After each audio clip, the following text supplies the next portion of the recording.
We're on scene with police in Henderson, Nevada, showing the dangers that officers face across the country. Police were tracking a man who was wanted for multiple burglaries in the city. They followed the suspect, Joshua Watkins, to a storage facility. He tried to drive out of the parking lot, but was stopped as an officer pulled up to the gate. Watkins started driving in reverse to get away. Okay, he's driving reverse southbound. Watch the incoming units. He's 410. He's going towards you guys. What's your crossfire? Yes, 413. Officers let other responding police and dispatchers know that Watkins was driving recklessly and had a gun. More officers drove into the facility and blocked Watkins in.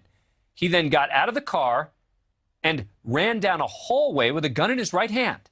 As Watkins continued to run, a canine officer pulled up. There he goes.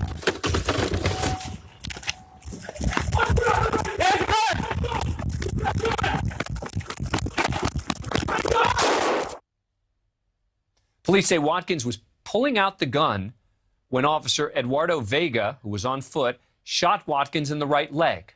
Police took him into custody. Watkins threw his loaded handgun onto the roof of a storage building. He was hospitalized and then booked on charges of assault on a protected person with a deadly weapon and felon in possession of a firearm. No officers were injured. Joining me again, Jillian Snider, retired NYPD officer and adjunct John Jay College of Criminal Justice in New York. Professor, thanks for coming back on the show. Appreciate it. All right, take me through this from the officer's perspective, because they clearly know this guy's armed. Thank you for having me on again, Dan. So they had been pursuing this suspect for some time.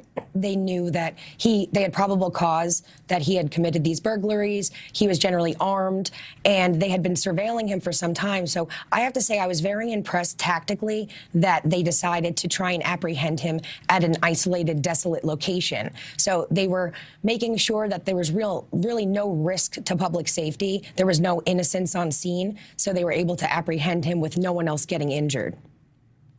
The suspect tried to get away, then appeared to be pulling out a gun. Again, I want to play again what happened next. There he goes.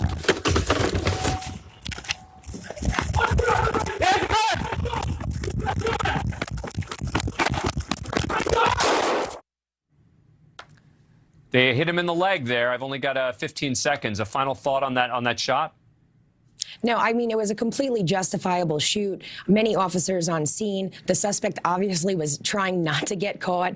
He drove away, then he got out, he fled on foot. But once he started charging on that canine officer's vehicle with a gun in hand, the officer had to shoot. Jillian Snider, thank you so much for coming back. Thank you for watching. Click the red subscribe button below so you can get more of News Nation's fact-driven, unbiased coverage.